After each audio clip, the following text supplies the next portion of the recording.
चले सत्संग की ओर। श्री राम सियावर रामचंद्र भगवान की, कृष्णचंद्र भगवान की जय हो। श्रीमद् भागवत महापुराण की जय हो। रामो राजमणि सदा विजयते, रामं रमेशं भजे, रामेणाभिहता निशाचर चमू, रामाय तस्मै नमः। रामानास्ति परायणं परतरं, रामस्य दासोऽस्म्यहं। रामे चित्तलय सदा भवतु मे, भो रामामुद्धर। अनंत कोटि ब्रह्मांड नायक मर्यादा पुरुषोत्तम भगवान श्री राम, लीला पुरुषोत्तम भगवान श्री कृष्णचंद्र के श्री चरणों में प्रणाम करते हुए भगवान की शब्दमयी वांग मूर्ति श्रीमद् भागवत महापुराण को बारंबार प्रणाम करते हुए व्यासपीठ पर विराजमान भगवान वेद व्यास स्वरूप व्यास गद्दी को प्रणाम करते हुए अन्य विद्वजन सरस्वती के लाडले पुत्रों को अभिवादन करते हुए इस पवित्र प्रांगण में इस गांव से पधारे हुए प्रबुद्धजन धार्मिक बंधुओं और सनातन धर्म की रीढ़ की हड्डी मातृशक्ति को प्रणाम करते हुए हम आप की कथा में विक्षेप डाल रहे हैं, इसके लिए पहले हम क्षमा चाहते हैं। बहुत ही सुंदर भगवान श्री राम की झांकी का दर्शन आप और हम कर रहे हैं और हम भी अपने आप को सौभाग्यशाली मानते हैं कि कथा के इस पल में हम भी उपस्थित हो पाए। अभी आपने देखा कि एक कलश आपके सामने अभी मंडप में आया है। वो कलश अयोध्या से जो अपने पीले चावल निमंत्रण रूप में आए हैं। विशेष बात यह है कि हमारा भारत देश जो दुनिया का सबसे पवित्रतम देश है, कर्म भूमि और धर्म भूमि है, जितने भी अवतार हुए हैं वे सब अवतार हमारी भारत भूमि में हुए हैं, क्योंकि यहाँ एक ऐसा केंद्र बिंदु है जो ब्रह्मांड का कोई भी दिव्य शक्ति उतरती है तो सीधे भारत भूमि में आती है। दुनिया में खूब देश हैं, परंतु कहीं पर भारत जैसी सुविधा, भारत जैसा आनंद कहीं पर भी नहीं है। क्योंकि हम देखते हैं कि खूब ऐसे देश हैं जहां पर 12 ही महीने सर्दी पड़ती है, या कई देश हैं जहां हर समय गर्मी पड़ती है, या कई जगह ऐसी जहां वर्षा ही वर्षा होती रहती है। परंतु भारत में भगवान ने 6 ऋतुओं का निर्माण किया है। कई देश ऐसे हैं जहां केवल गोरे ही गोरे लोग हैं, या कई काले हैं, परंतु भारत में सब तरह के लोग विराजमान हैं। सब जितनी दुनिया में फल फ्रूट होते हैं वो भारत में होते हैं। जितना अनाज दुनिया में पैदा होता है वो भारत में होता है, और जितने भी अवतार हुए हैं वे सब भारत में हुए हैं। और जिसमें जो हमारे भगवान श्री राम और कृष्ण का जो अवतार है वो विशेष अवतार माने जाते हैं। दूसरे भी जितने अवतार हैं या महापुरुष हैं उनकी बात कही हुई हमारे काम लायक होती है।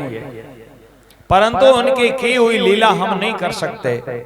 जैसे शंकर भगवान ने कहा है कि भाई परमात्मा का भजन करो तो हम भजन करें, परंतु शंकर भगवान की तरह हम जहर नहीं खा सकते, वो लीला हमसे नहीं होगी।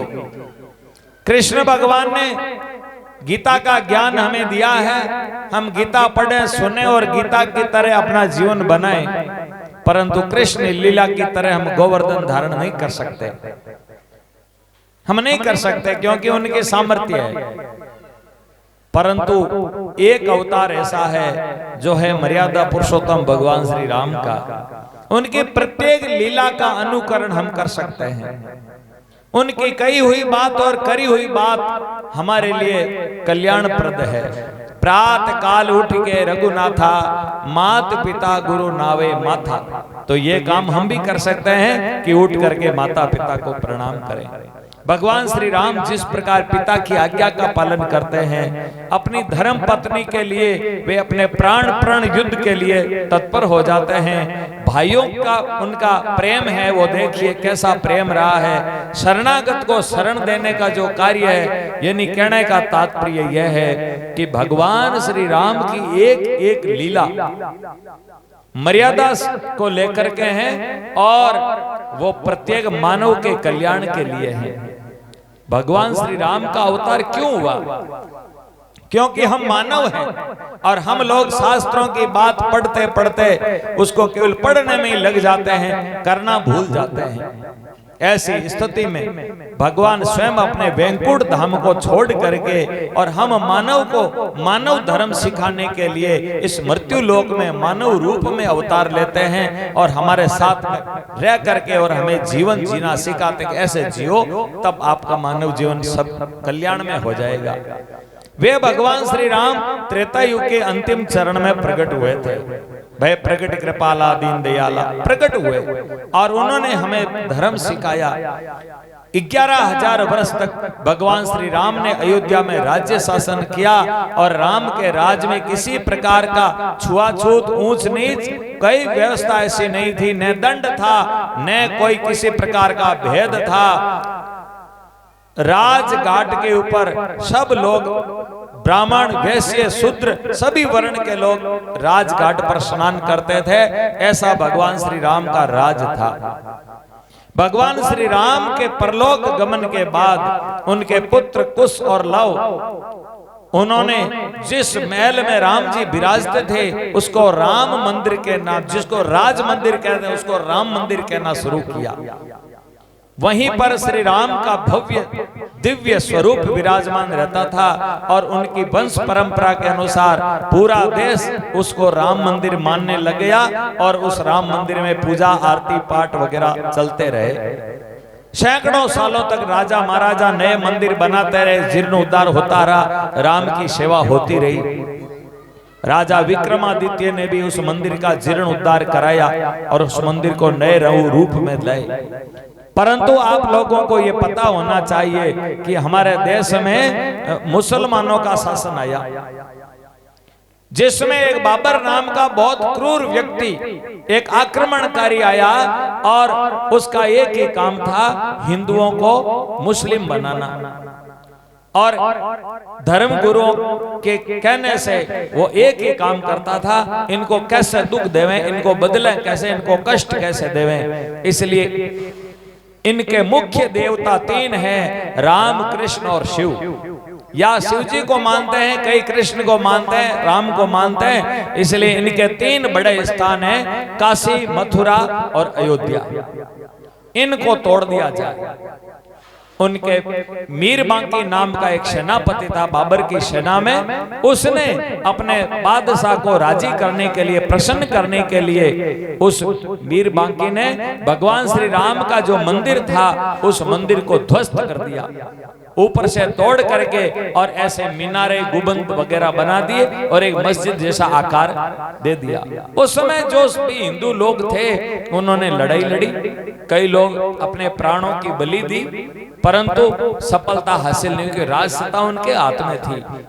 ऐसे सज्जनों कई बार लड़ाइयां होती रही, कभी कोई शंकराचार्य गए, कभी कोई राजा महाराजा गए और 100-500 आदमी लेकर गए, बोले हम राम मंदिर को आजाद कराएंगे, पर करा नहीं पाए, मरते गए। लगभग 4.5 लाख हिंदू लोग उस राम मंदिर के लिए अपना प्राण दे चुके हैं, परंतु उनके सबके मन में एक ही पीड़ा थी कि हम जब हमारे पूर्वज हैं, हम यदि हिंदुस्तान के अंदर, भारत के अंदर यदि राम का मंदिर, यदि जन्मभूमि जहां पर राम जी का जन्म हुआ है, वो यदि जन्मभूमि हम मुक्त नहीं करा सकते तो हमारा तो कलंक है माथे के ऊपर। ये लड़ाइयां चलती रही और भारत आजाद हुआ। उसके बाद कोर्ट कचहरियों में मामला चला, परंतु आपको पता है पिछले 70 साल से मुकदमा चल रहा था, परंतु कोई सफलता हासिल नहीं हुई। तब विश्व हिंदू परिषद ने ये जिम्मेदारी ली कि भाई हम यदि आप पूरी देश की जनता हमारा साथ दें तो हम राम मंदिर बनाएंगे। इसके लिए पहले तो हमारे बिखरे हुए हिंदुओं को, जो जातियों में, पांत में, छुआछूत में, ऊंचे नीचे में बिखरे हुए हैं, जब तक शक्ति एकत्रित नहीं होती है तब तक कोई काम नहीं हो पाता है। इसलिए विश्व हिंदू परिषद ने पूरे देश में जगह जगह यात्राएं निकाली, कभी ईंट का पूजन या कभी राम रज इकट्ठा किए, कभी दीप लेकर के आए, ऐसे करके पूरे समाज को इकट्ठा किया और भारत में अच्छी सत्ता आई, हिंदुओं की सत्ता आई।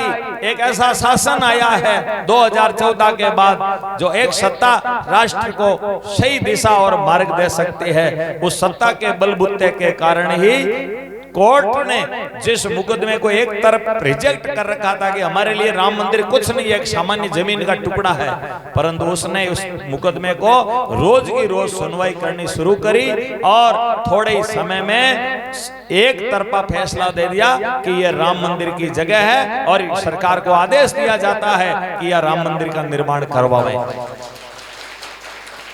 ये आप लोगों के और हम लोगों के एक होने का प्रमाण है। एकता में यही शक्ति होती है सज्जनों। बाकी भारत भी यही है, कोर्ट भी यही है, सत्ता भी वही थी और हम हिंदू भी वही हैं, राम भी वही है, पर मंदिर नहीं बन पाया। अब जब मंदिर की बात आई कि मंदिर बने, ट्रस्ट बना, तो संतों के साथ में मीटिंग हुई कि कैसे किया जाए। बोले कोई आदमी आया, करपति आया, बोले साहब कितना पैसा चाहिए, मैं दे देता हूं, पर बोले नहीं, फिर मंदिर एक व्यक्ति का हो जाएगा। हम चाहते हैं कि पूरे भारत की जनता का एक एक पैसा वहां लगे।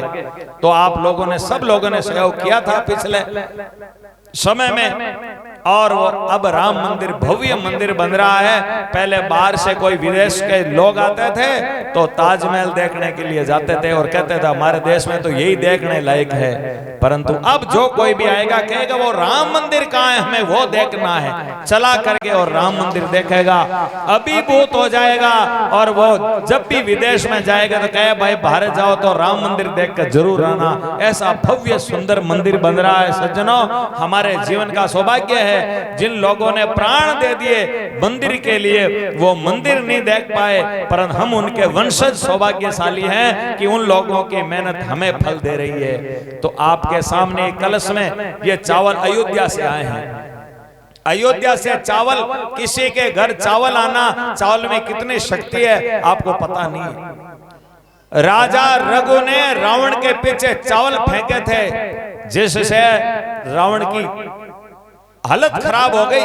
इन चावलों में ऐसी ताकत है। और वही चावल जब हमारे कोई पंडित जी लोग, कोई ब्राह्मण देवता हरिओम स्वस्ति न इंद्रो कह करके यदि भाग्य में लगा देता है, ब्राह्मण के हाथ के लगाए हुए चावल हमारे भाग्य की रेखा बदल देती है। तो हमारे भाग्य बदलने के लिए ये अयोध्या से चावल हमारे बीच में आए हैं। हम घर घर में ये चावल स्वीकार करें और 22 तारीख के दिन एक नई दीपावली, 22 जनवरी को एक नई दिवाली मनानी है। घर के अंदर दीपक जलने चाहिए और भव्य राम मंदिर के दर्शन करने के लिए भी आपको सहर्ष पधारना है। ये निमंत्रण देने के लिए आए हैं, हमें बोलने के लिए और मान सम्मान देने के लिए व्यासपीठ का हम बहुत बहुत अभिवादन प्रणाम करते हैं। बोलिए सियावर रामचंद्र भगवान की। BS मीडिया चैनल को सब्सक्राइब करें एवं नोटिफिकेशन ऑन करें ताकि आने वाले हर धार्मिक वीडियो का आप लाभ उठा सकें।